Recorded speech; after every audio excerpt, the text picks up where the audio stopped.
Hello बच्चों, आज हम क्लास 6 का चैप्टर नंबर 6 पढ़ेंगे और हम इस वीडियो में पूरा चैप्टर एक साथ पढ़ेंगे। वन शॉट पढ़ेंगे ये, और डिटेल में ना जाकर हम मेन पॉइंट्स पढ़ेंगे। मेन पॉइंट्स में भी आपको चैप्टर पूरा समझ में आ जाएगा। इस तरीके से हम इस चैप्टर को पढ़ेंगे। कोई भी टॉपिक छूटेगा नहीं और समझ में भी आ जाएगा, लेकिन डिटेल में नहीं पढ़ेंगे, शॉर्ट में पढ़ेंगे। तो यहाँ पर है chapter number 6 materials around us, कि हमारे चारों ओर जो मटेरियल्स पाए जाते हैं उनके बारे में हम इस चैप्टर में पढ़ेंगे। हमारे चारों ओर जो मटेरियल्स पाए जाते हैं उनकी क्या क्या प्रॉपर्टीज होती हैं, कैसे मटेरियल्स पाए जाते हैं, उनके बारे में हम इस चैप्टर में पढ़ेंगे।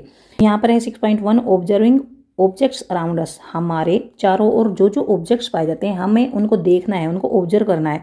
कोई कैसा दिखता है, कोई कैसा दिखता है। जैसे कि यहाँ पर ये नोटबुक ग्रीन है, यहाँ पर ये नोटबुक येलो है, यहाँ पर ये पेन प्लास्टिक का है, और जो ये नोटबुक्स हैं जो ये पेपर से बनी है।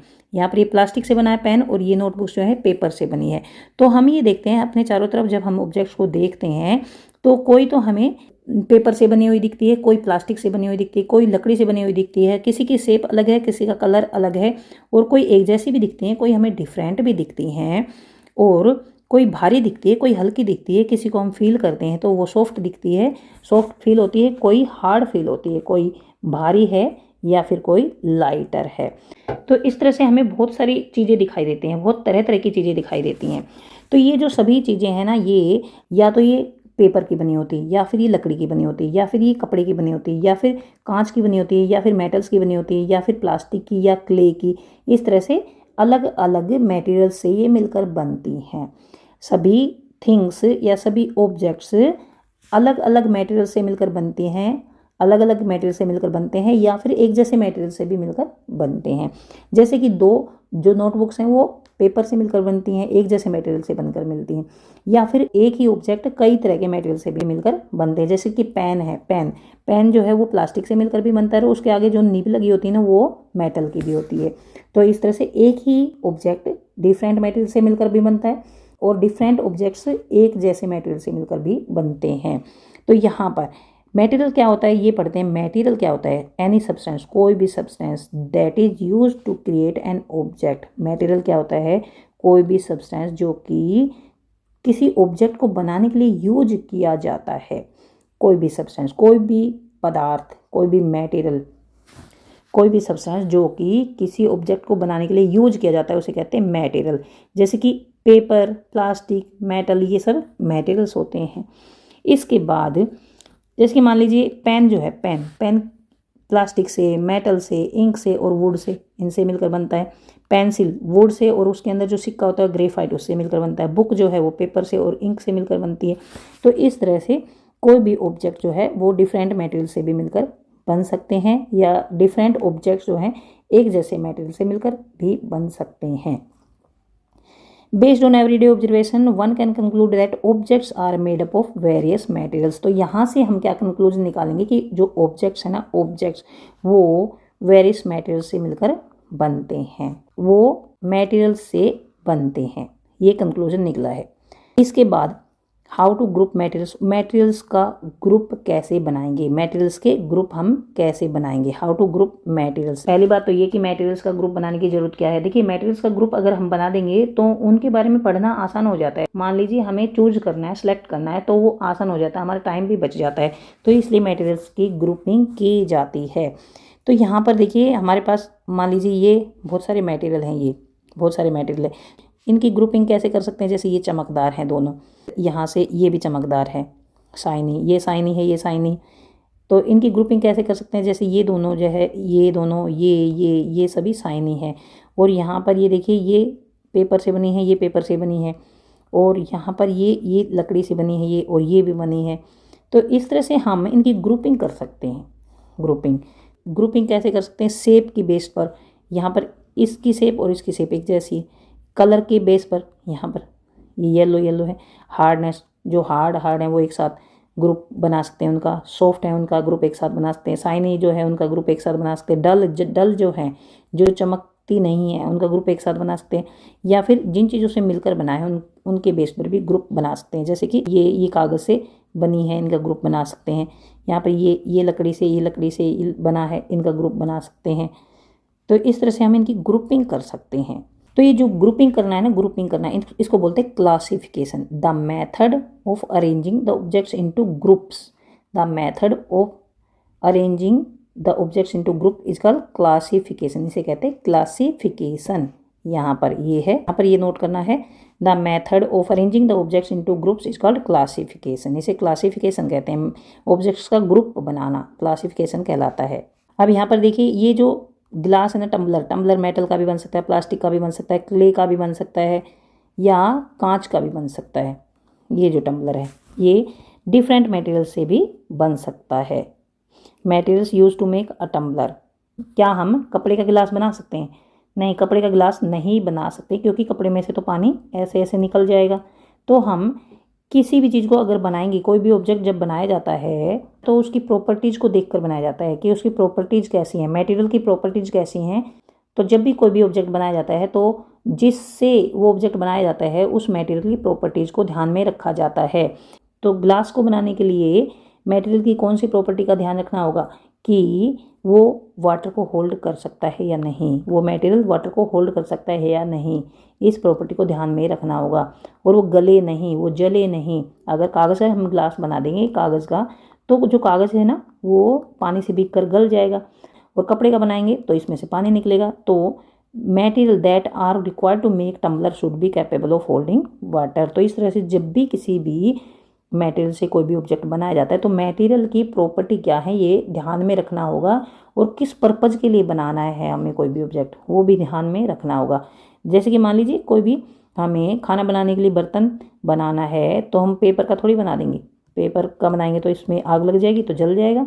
या फिर लकड़ी का थोड़ी बना देंगे, खाना पकाने के लिए जो बर्तन यूज़ करेंगे लकड़ी का थोड़ी बना देंगे, वो भी जल जाएगा। इस तरह से ऑब्जेक्ट किस पर्पज़ के लिए बनाना है और मटेरियल की प्रॉपर्टीज़ क्या है, इसको ध्यान में रखते हुए हम कोई भी मटेरियल चूज करते हैं किसी भी ऑब्जेक्ट को बनाने के लिए। We may use different materials for making different parts of object. हम किसी भी ऑब्जेक्ट के डिफरेंट पार्ट्स बनाने के लिए डिफरेंट मटेरियल्स का यूज भी कर सकते हैं। जैसे कि पेन जो है ना, पेन प्लास्टिक, मेटल और इंक से बनाया जाता है। इसमें प्लास्टिक का यूज होता है, मेटल का यूज होता है और इंक भी भरी जाती है। तो डिफरेंट मटेरियल से मिलकर एक ऑब्जेक्ट बनाया जा सकता है। यहाँ पर देखिए 3 बॉल्स दे रखी हैं। यहाँ पर ये बॉल है हैंड एक्सरसाइज बॉल, जो कि बहुत हल्की होती है, ये बहुत भारी होती है और ये थोड़ी सी कम भारी होती है। तो ये कहा गया है कि क्रिकेट के लिए क्या इस बॉल का यूज किया जा सकता है क्रिकेट खेलने के लिए? नहीं, इसका बॉल का यूज नहीं किया जा सकता, क्योंकि क्रिकेट का जो बैट होता है ना वो तेज चोट मारता है और ये बॉल जो है फट सकती है, क्योंकि अंदर से खोखली होती है। और टेनिस का जो बल्ला होता है वो हल्का होता है, उसके तार टूट सकते हैं अगर इस बॉल का यूज़ किया जाएगा।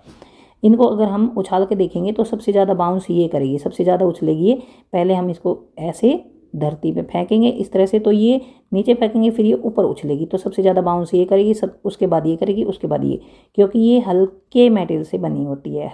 ये सबसे ज़्यादा बाउंस करेगी, ये कम करेगी और ये सबसे कम बाउंस करेगी। यहाँ पर देखिए bouncing level of the balls ये भर दिया है।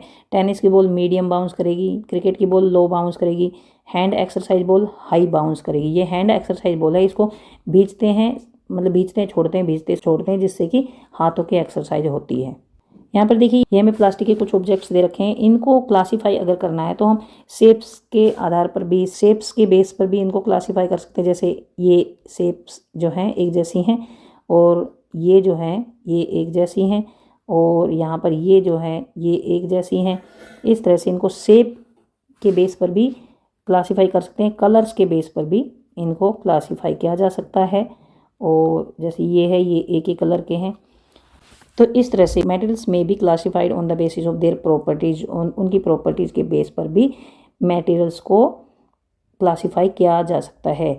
जैसे कि हम किचन में देखते हैं जो बर्तन होते हैं उनको क्लासीफाई किया होता है। जैसे कटोरियाँ एक साथ रखी जाती हैं, प्लेटें एक साथ रखी जाती हैं, या चम्मच एक साथ रखी जाती हैं। उससे क्या है, एक तो सामान चुनने में ईजी होता है और अच्छा भी लगता है। इसी तरह से ये देखेंगे केमिस्ट की शॉप पे अगर हम जाते हैं तो वहाँ पर भी दवाइयों को अलग अलग ग्रुप में रखा जाता है। और ग्रोसरी शॉप पर जाएंगे, किसी बेकरी पर जाएंगे तो वहाँ पर भी हम देखते हैं कि एक तरफ एक जैसी चीज़ें रखते हैं, एक तरफ एक जैसी चीज़ें रखी जाती हैं, यानी उनको क्लासीफाई किया होता है, उनकी ग्रुपिंग की होती है। What are different properties of materials? Materials की प्रॉपर्टीज़ क्या होती हैं? किन प्रॉपर्टीज़ के बेस पर उनको क्लासीफाई किया जाता है। तो पहले भी हमने पढ़ लिया था हार्डनेस, सॉफ्टनेस, डलनेस वगैरह, ये मैंने सबसे पहले ही पढ़ा दिया था ना। तो यहाँ पर देखिए सबसे पहले ही हमने पढ़ा था यहाँ पर। तो यहाँ पर देखिए shape, colour, hardness, softness, shine, dullness, ये सभी मटेरियल्स की प्रॉपर्टीज़ होती हैं।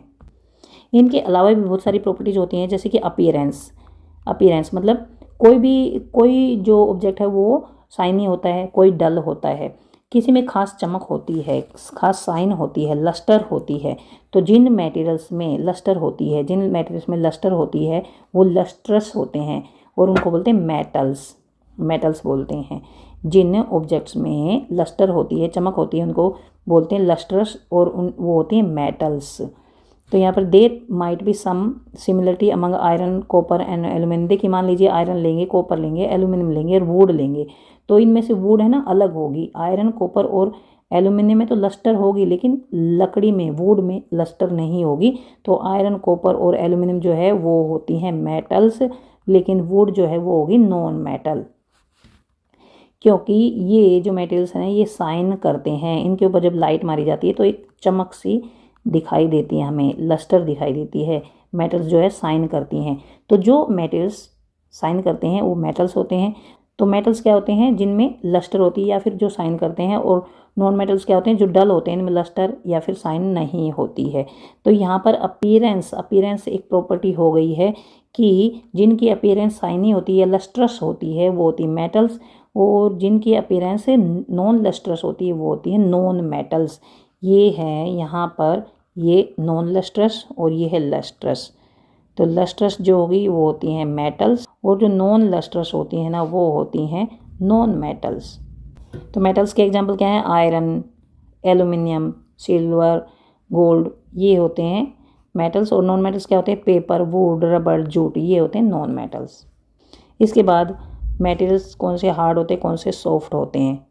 तो देखिए कुछ मटेरियल्स जो होते हैं ना वो हार्ड होते हैं, कुछ होते हैं सॉफ्ट। अब हम पढ़ते हैं विच मटेरियल्स आर हार्ड। तो देखिए कुछ मटेरियल्स जो होते हैं ना हार्ड होते हैं, कुछ सॉफ्ट होते हैं। तो हार्ड कौन से होते हैं? जिन मटेरियल्स को कंप्रेस किया जा सकता है, भींचा जा सकता है, सिकोड़ा जा सकता है, वो होते हैं सॉफ्ट। तो हार्ड कौन से होते हैं? जिन मटेरियल्स को कंप्रेस नहीं किया जा सकता, उनको दबाया नहीं जा सकता, उनको सिकोड़ा नहीं जा सकता, उनको भींचा नहीं जा सकता। तो हार्ड कौन से होते हैं? वे मटेरियल्स जिनको कंप्रेस नहीं किया जा सकता, कंप्रेस नहीं किया जा मतलब दबाया नहीं जा सकता, सिकोड़ा नहीं जा सकता, या फिर उनको स्क्रैच नहीं किया जा सकता। किसी चीज़ से खुरच कर देखते हैं, स्क्रैच करके देखते हैं तो उनको स्क्रैच नहीं किया जा सकता, वो होते हैं हार्ड। और जिनको इजीली कंप्रेस किया जा सकता है, जिनको इजीली स्क्रैच किया जा सकता है, वो होते हैं सॉफ्ट। तो ये है हार्ड और सॉफ्ट, ये भी एक प्रॉपर्टी है, हार्डनेस एंड सॉफ्टनेस। तो यहाँ पर ये तो आपको समझ आ गया। जैसे कि स्पंज जो होता है, स्पंज वो इजीली कंप्रेस किया जा सकता है, वो है सॉफ्ट। और जो पत्थर है ना, पत्थर, वो है हार्ड। लेकिन देखिए ये जो प्रॉपर्टी है ना ये रिलेटिव होती है, मतलब ये नहीं है कि हम किसी ऑब्जेक्ट को हार्ड बोलेंगे वो हार्ड ही रहेगा। तो यहाँ पर देखिए एक एग्जांपल लेते हैं। ये प्रॉपर्टी जो है ना ये रिलेटिव इन नेचर होती है। जैसे कि मान लीजिए यहाँ पर ले लिया स्पंज होता है सॉफ्ट, और यहाँ पर ले लिया रबड़ जो है ना वो स्पंज से हार्ड है, यानी यहाँ पर रबड़ हार्ड है। यहाँ पर फिर एक लोहे का टुकड़ा रखेंगे, आयरन का पीस, लेकिन आयरन से ये सॉफ्ट है रबड़, आयरन से ये रबड़ जो है ना ये सॉफ्ट है, लेकिन स्पंज से ये हार्ड है। तो इसको हार्ड कहेंगे या सॉफ्ट कहेंगे? ये कंपैरिजन किया जाएगा। फिर यहाँ पर कंपैरिजन, यहाँ पर इससे ये हार्ड है, मतलब स्पंज से तो ये हार्ड है लेकिन आयरन से सॉफ्ट है। तो ये जो है रिलेटिव प्रॉपर्टी होती है। These properties are relative in nature, hardness and softness. यहाँ पर देखिए वाटर बोतल है जो आयरन की है या मेटल की है तो ये हार्ड है, और यहाँ पर पिलो जो है ये कॉटन भरी होती है, इसमें ये सॉफ्ट होता है। टम्बलर जो होता है स्टील का बना होता है तो हार्ड होता है। टेबल जो है वुड की बनी होती है, हार्ड होती है। स्वेटर जो होती है वो इजीली कंप्रेस हो जाती है तो वो सॉफ्ट है, क्योंकि वो वूल से बनती है। यहाँ पर मान लीजिए बॉल लेते हैं, प्लास्टिक बॉल, तो वो सॉफ्ट होती है। तो इस तरह से हमने हार्ड और सॉफ्टनेस पढ़ लिया है। इसके बाद हमने यहाँ पर देखिए लस्टर, हार्डनेस एंड सॉफ्टनेस, ये प्रॉपर्टीज़ पढ़ी हैं। और कलर्स में भी कोई मटेरियल्स डिफरेंट हो सकता है, यानी डिफरेंट कलर्स के भी मटेरियल्स होते हैं। इसके बाद हम पढ़ते हैं कुछ मटेरियल्स जो हैं उनमें से हम आर पार देख सकते हैं, कुछ में से हम आर पार नहीं देख सकते। तो ये है मटेरियल्स जिनके आर पार क्लियरली देखा जा सकता है उनको बोलते हैं ट्रांसपेरेंट। मटेरियल जिनके आर पार क्लियरली देखा जा सकता है उनको बोलते हैं ट्रांसपेरेंट।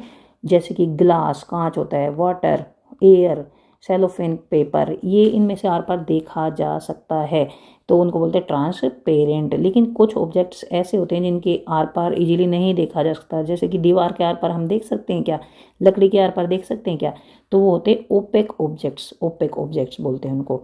जैसे लकड़ी, जैसे कार्डबोर्ड या मेटल्स, इनके आर पार नहीं देखा जा सकता। There are many materials through which we can not able to see at all, these materials are called opaque materials.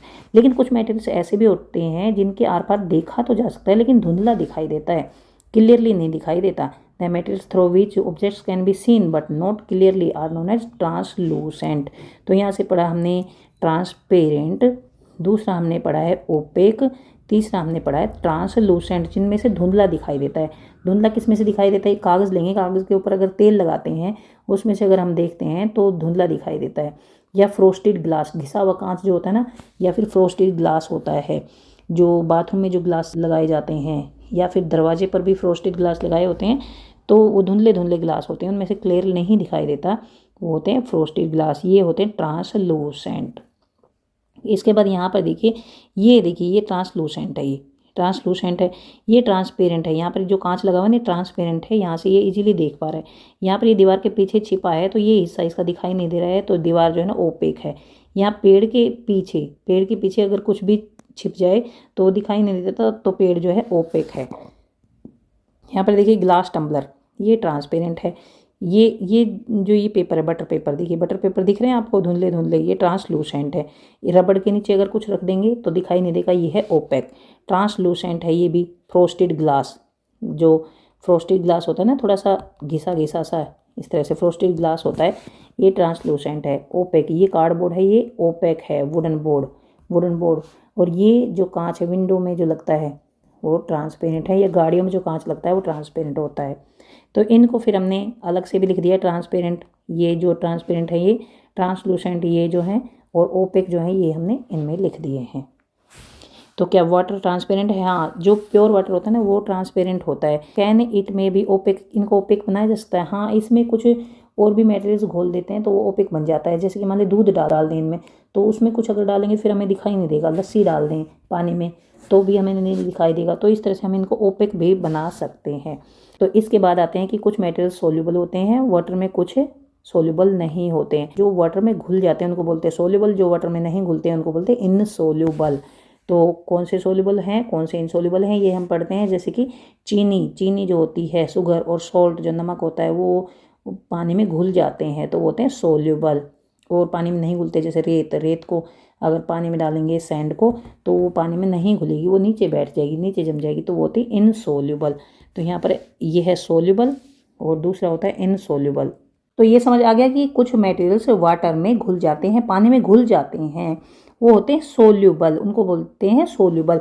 जो पानी में नहीं घुलते हैं उनको बोलते हैं इनसोल्यूबल। जैसे कि सॉल्ट और शुगर वाटर में सोल्यूबल हैं और सैंड वाटर में इनसोल्यूबल है। तो इनमें से देखिए शुगर जो है सोल्यूबल है, सॉल्ट जो सोल्यूबल है, चॉक पाउडर को अगर पानी में घोलेंगे तो वो नहीं घुलता है, तो वो हो गया इनसोल्यूबल। सैंड को अगर पानी में घोलेंगे तो वो नहीं घुलता है, तो वो हो गया इनसोल्यूबल। सॉ डस्ट मतलब जो होती है ना बुरादा, लकड़ी का जो बुरादा होता है, वो उसको पानी में घोलेंगे तो नहीं घुलता है, वो हो गया इनसोल्यूबल। तो यहाँ पर देखिए शुगर जो है सोल्यूबल है, सॉल्ट भी सोल्यूबल है, चॉक पाउडर इनसोल्यूबल है, सैंड इनसोल्यूबल है, सोडस्ट इनसोल्यूबल है। कुछ और यहाँ पर लिखेंगे और सोल्यूबल और इनसोल्यूबल, उसके बारे में यहाँ पर टिक लगा देंगे। The materials which dissolve in water are soluble, जो कि पानी में घुल जाते हैं वो सोल्यूबल होते हैं। Materials which do not dissolve in water even after we stir, हम उसको घोलते हैं चम्मच से घोलते हैं तब भी वे नहीं घुलते हैं, लंबे टाइम तक नहीं घुलते हैं। These materials are insoluble.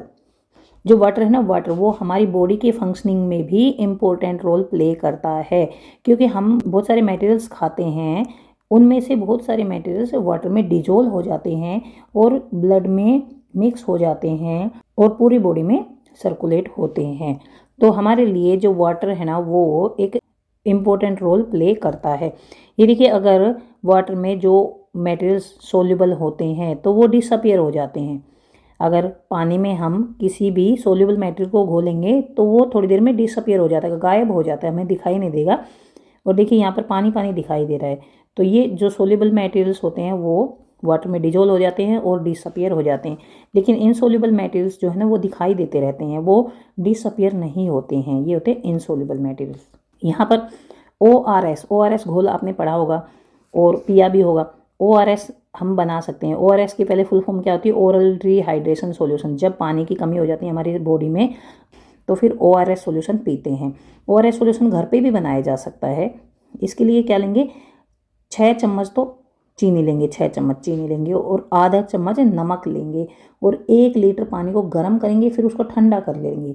1 litre पानी को गर्म करेंगे और उसको ठंडा कर लेंगे, उसमें 6 चम्मच चीनी डालेंगे और आधा चम्मच नमक का डालेंगे और फिर उसको घोल देंगे। वो बन गया ORS, ओरल रिहाइड्रेशन सॉल्यूशन। फिर उसको थोड़ी थोड़ी देर बाद पीते रहेंगे तो हमारे अंदर पानी की कमी ख़त्म हो जाएगी। डू लिक्विड्स लाइक ऑयल, क्या सभी लिक्विड्स वाटर में सोल्यूबल होते हैं? नहीं, कुछ लिक्विड्स वाटर में सोल्यूबल होते हैं, कुछ नहीं होते हैं। जैसे कि मान लीजिए यहाँ पर विनेगर है, विनेगर लेते हैं और वाटर में हम डालते हैं तो वो उसमें डिजोल्व हो जाता है, वाटर में डिजोल्व हो जाता है। लेकिन अगर यहाँ पर लेंगे ऑयल, अगर हम ऑयल लेते हैं तो ऑयल जो है वो इसके ऊपर एक लेयर बना देता है ऐसे, और वो वाटर में डिजोल्व नहीं होता है तो वो हो गया इनसोल्यूबल। हनी जो है ना, हनी, शहद को अगर वाटर में डालेंगे बहुत देर तक वो डिजोल्व नहीं होगा, लेकिन काफ़ी देर बाद वो डिजोल्व हो जाएगा तो वो भी हो गया सोल्यूबल। तो कुछ जो लिक्विड्स है ना वो कम्प्लीटली वाटर में मिक्स हो जाते हैं, वो होते हैं सोल्यूबल, और कुछ मिक्स नहीं होते हैं, उसकी एक सेपरेट लेयर बन जाती है, वो होते हैं इनसोल्यूबल। और कुछ गैसेज जो होती हैं, गैसेज वो भी वाटर में सोल्यूबल होती हैं।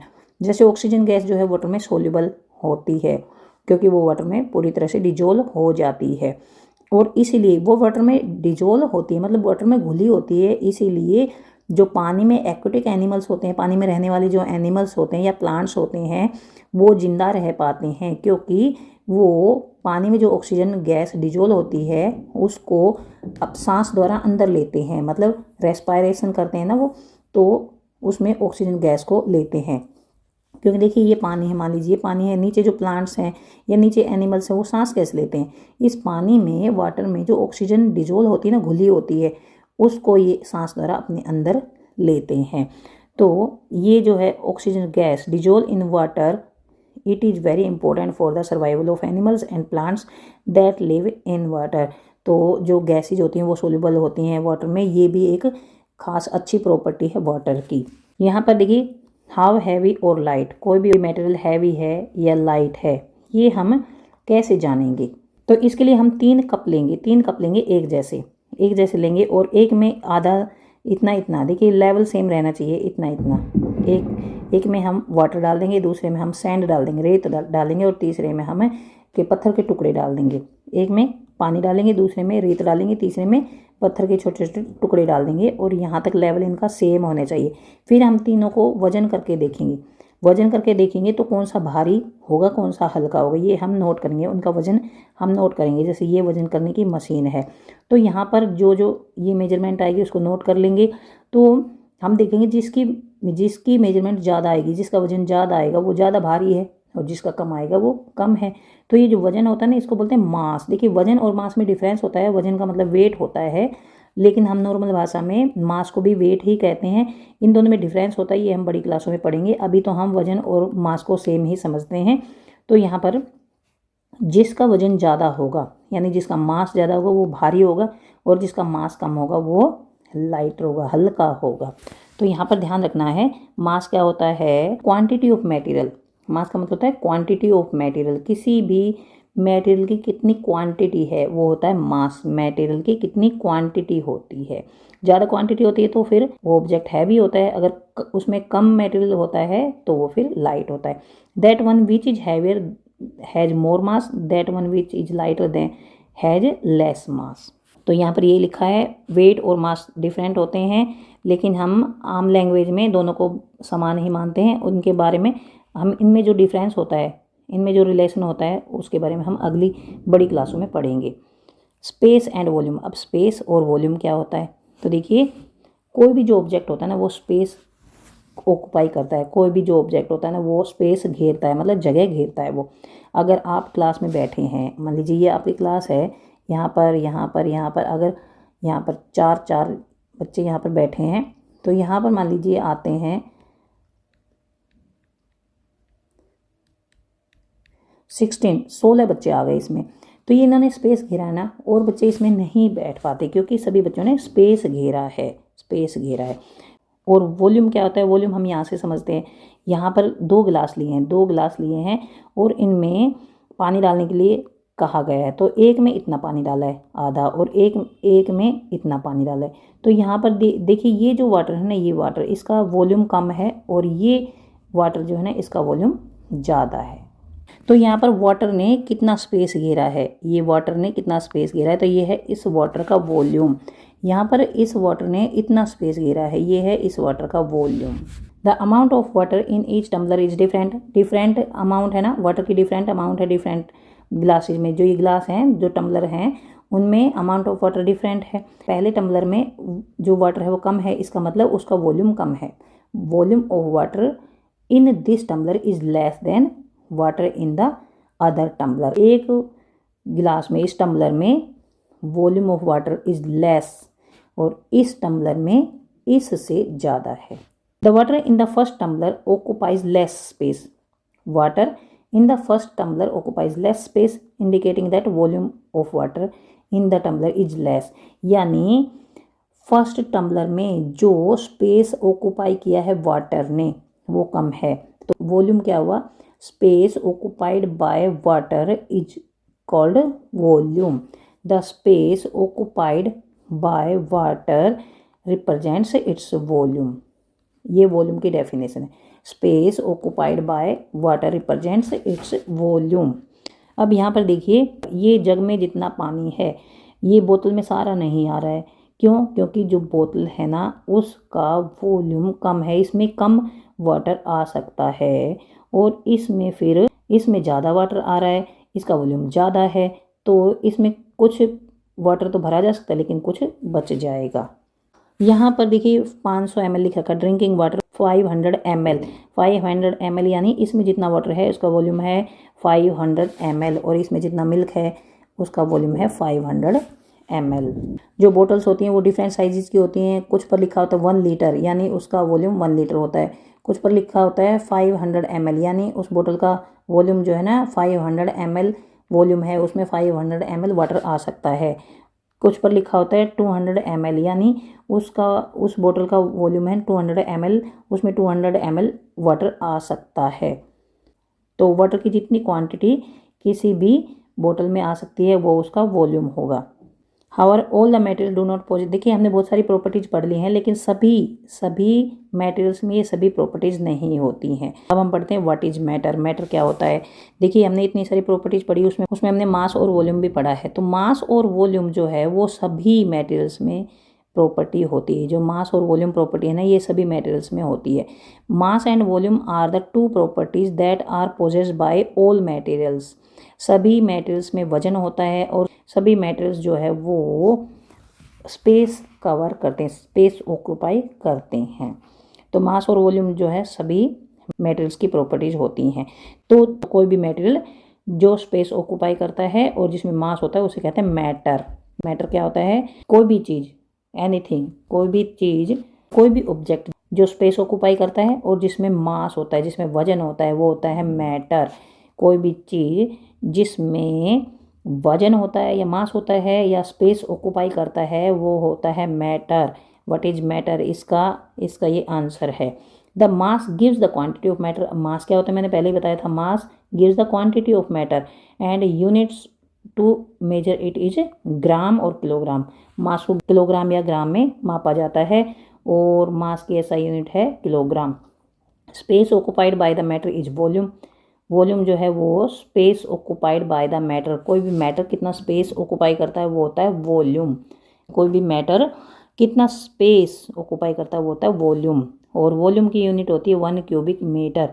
1 क्यूबिक मीटर को इस तरह से 1 मीटर की पावर 3 लिखा जाता है और इसकी ऐसा यूनिट है 1 क्यूबिक मीटर वॉल्यूम की।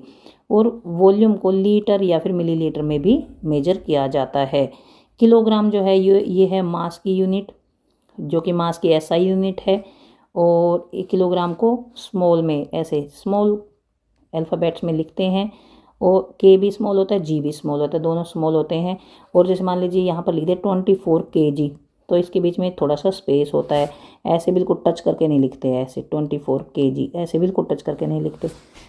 और जैसे 7 किलोग्राम्स है, 7 किलोग्राम्स मास है किसी में, तो 7 kgs नहीं लिखते, पीछे एस नहीं लगाते, 7 kg लिखते हैं, नॉट एच 7 kgs ये नहीं लिखते।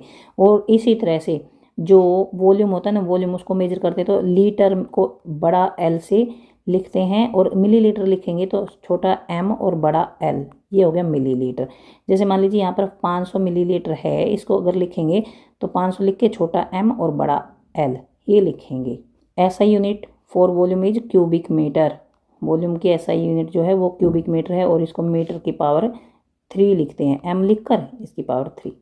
अगर मान लीजिए 7 क्यूबिक मीटर हो तो 7 लिखेंगे, मीटर लिख कर यहाँ पर ऐसे। 1 क्यूबिक मीटर जो होता है वो 1000 लीटर्स के बराबर होता है।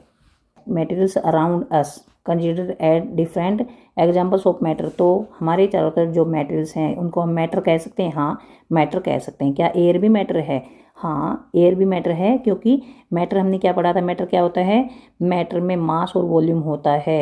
Anything that occupies space and has mass is called matter. तो एयर भी मैटर है, क्योंकि एयर भी स्पेस घेरती है, जगह घेरती है। जैसे कि मान लीजिए गुब्बारा जो है ना, गुब्बारे में अगर हम एयर भरते हैं तो गुब्बारा फूल जाता है ना, पहले तो गुब्बारा ऐसा होता है गुब्बारा, और फिर उसमें एयर भर देते हैं तो फिर वो फूल जाता है। तो ये जो फूला क्यों, क्योंकि इसमें एयर भर गई, एयर ने स्पेस कवर किया है, और उसमें वजन होता है नहीं, मास होता है नहीं। एक तरफ हम बहुत सारे फूले हुए गुब्बारे भरकर लटका देंगे, और एक तरफ हम उतने ही खाली गुब्बारे लटकाएंगे दूसरी तरफ, तो ये जो तराजू है ना ये ऐसे झुक जाएगी। इस तरफ मान लीजिए इतने ही खाली गुब्बारे, 4 खाली गुब्बारे इधर लटका देंगे तो ये तराजू ने इस तरफ झुक जाएगी। क्यों? क्योंकि इसमें एयर भरी है, इन जो बैलून है ना ये गुब्बारे हैं, इनमें एयर भरी है, और एयर में मास होता है, वजन होता है, तो इसलिए हम एयर को मैटर कह सकते हैं।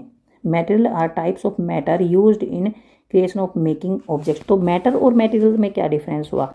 मैटर जो होता है वो स्पेस ऑक्यूपाई करता है, उसमें वॉल्यूम होता है। और मटेरियल्स क्या होते हैं? मटेरियल्स जो है ना वो मैटर के टाइप्स होते हैं। मटेरियल्स जो होते हैं वो मैटर के टाइप होते हैं, और मटेरियल से कोई भी ऑब्जेक्ट्स बनते हैं। Materials are types of matter used in creation of और मेकिंग ऑफ ऑब्जेक्ट्स। इसके बाद हमने यहाँ से ये पढ़ लिया है, हमने ये सीख लिया है कि मटेरियल्स जो है डिफरेंट दिखते हैं और उनका बिहेवियर डिफरेंट हो सकता है, तो और हम उनकी ग्रुपिंग करते हैं उनकी सिमिलरिटी पर और उनके डिफरेंसेस के बेस पर हम उनकी ग्रुपिंग करते हैं। वी फाइंड ग्रुपिंग, अब ग्रुपिंग क्यों करते हैं? ग्रुपिंग यूजफुल होती है as it helps to study and observe patterns in the properties of things. ये हमें स्टडी में हेल्प करती है और ऑब्जर्व करने में हेल्प करती है, और इससे टाइम भी बचता है, और ग्रुपिंग की हुई अच्छी भी लगती है। Humans have been classified not only things but also rocks, plants and animals. सिर्फ थिंग्स की ही ग्रुपिंग नहीं की जाती, बल्कि रॉक्स की, प्लांट्स की, एनिमल्स की, इनकी ग्रुपिंग भी की हुई है। We have learned about classification of living world in the chapter diversity in living world. Diversity in living world में हमने ये पढ़ा था कि लिविंग जो थिंग्स है ना उनकी भी ग्रुपिंग की हुई है, और लिविंग वर्ल्ड की ग्रुपिंग के साथ साथ नॉन लिविंग जो वर्ल्ड है उसकी भी ग्रुपिंग की हुई होती है on the basis of their properties. Can you think about what changes the invention of the. देखिए प्लास्टिक का जो इन्वेंशन हुआ है वो हमारे लिए वरदान है या अभिशाप है? देखिए प्लास्टिक का यूज हम बहुत करते हैं, वो हमारे लिए वरदान है। प्लास्टिक की बनी हुई चीज़ें हल्की होती हैं और लाने ले जाने में आसान होती हैं, सस्ती पड़ती हैं और सुंदर भी लगती हैं, बहुत सारे कलर की होती हैं। ये हमारे लिए फ़ायदेमंद है, लेकिन इसका यूज है ना गलत तरीके से करते हैं तो हमारे लिए अभिशाप है। जैसे देखिए पॉलीथीन होती है, हम कोई भी सामान लाते हैं पॉलीथीन में लाते हैं, बड़े इजीली घर पे ले आते हैं, लेकिन उनको फिर फेंक देते हैं तो वो उससे कूड़ा फैलता है और एनिमल्स उनको खाकर मर जाते हैं, उनसे नालियाँ रुक जाती। तो इसलिए जो प्लास्टिक है वो अभिशाप भी है, लेकिन अभिशाप तो हमने बनाया है ना, ये वरदान है, ये वरदान है, लेकिन उसका अच्छी तरह से यूज नहीं करते, इसलिए फिर ये अभिशाप है। तो प्लास्टिक की जो वेस्ट मटेरियल्स हैं, प्लास्टिक के जो टूटे फूटे सामान हैं, उनको कबाड़े में बेच देना चाहिए। तो उससे फिर ये हमारे लिए हमेशा वरदान रहेगा, श्राप नहीं होगा। इसके बाद we have explored understood the various properties of material, हमने बहुत सारी प्रॉपर्टीज पढ़ी हैं मटेरियल्स की। Yes but most of the materials that we see today would also, तो जो ज़्यादातर चीज़ें हम आज देखते हैं, क्या वो पहले भी क्लासीफाई की जाती थी? क्या पहले भी ऐसे ही जो चीज़ें हैं वो क्लासीफाई की जाती थी? हाँ, ऐसे ही की जाती थी। यहाँ पर देखिए, पहले भी थिंग्स को क्लासीफाई किया जाता था। आयुर्वेदा में, आयुर्वेदा क्या है? One of the Indian medical system है आयुर्वेदा, इसमें मेडिसिन वगैरह के बारे में बताया होता है। तो ये है आयुर्वेदा, और इसमें 20 ऐसी प्रॉपर्टीज़ के बारे में बताया है जो कि which are use to describe physical matter को डिस्क्राइब करने के लिए यूज की जाती हैं। और ये जो 20 प्रॉपर्टीज़ हैं, इनका use to describe all living system, पूरे लिविंग सिस्टम को डिस्क्राइब करने के लिए, प्लांट्स, एनिमल्स, ह्यूमन्स, एनवायरनमेंट और फूड को डिस्क्राइब करने के लिए भी किया जाता है। तो ये 20 प्रॉपर्टीज़ क्या हैं? देखिए, ये है यहाँ पर गुण प्रॉपर्टीज, गुण बोलते हैं 10 pairs of opposite properties. 10 pairs of opposite properties मतलब यहाँ पर हैवी, यहाँ पर लाइट, मतलब गुरु को बोलते हैं हैवी और लघु को बोलते हैं लाइट। यहाँ पर है मंद को बोलते हैं स्लो और तीक्ष्ण को बोलते हैं फास्ट। तो इस तरह से ये जो है ना, ये 10 ग्रुप्स हैं और ये 20 प्रॉपर्टीज हैं। ये 10 ग्रुप से 1 2 3 4 इस तरह से ये 10 ग्रुप्स हैं, और एक ग्रुप में ये 2 प्रॉपर्टीज आती हैं। ये 2 प्रॉपर्टीज आती है, अपोजिट प्रॉपर्टी हैं, ये इसके अपोजिट है। तो इस तरह से 20 प्रॉपर्टीज हैं। ये प्रॉपर्टीज जो है ना, ये सारे लिविंग सिस्टम को डिस्क्राइब करने के लिए यूज की जाती हैं। तो यहाँ पर देखिए, जैसे मान लीजिए हैवी, गुरु प्रॉपर्टीज किसके काम आती है? हैवी चीज़ों के लिए। इनसे ये पता लगता है कि ग्रुपिंग भी पहले की जाती थी। हैवी में आती भारी चीज़ें, लघु में आती लाइट वेट, जो हल्की चीज़ें होती है वो। तो इस तरह से ये स्लो, और ये होती है फास्ट, ये होता है ठंडा, ये होता है गर्म। तो इस तरह से इनको क्लासीफाई किया जाता था। अब भी है, ये आयुर्वेदा में अब भी हैं और पहले से ही क्लासिफिकेशन किया हुआ है। तो यहाँ तक ये चैप्टर ख़त्म होता है। अब हमने ये पूरा चैप्टर 1 शॉट में पढ़ लिया है। मुझे लगता है आपको ये अच्छी तरह से समझ आ गया होगा। अगर आपको समझ आ गया, प्लीज़ चैनल को सब्सक्राइब करें, अपने दोस्तों को शेयर करें, लाइक करें। Thanks for watching.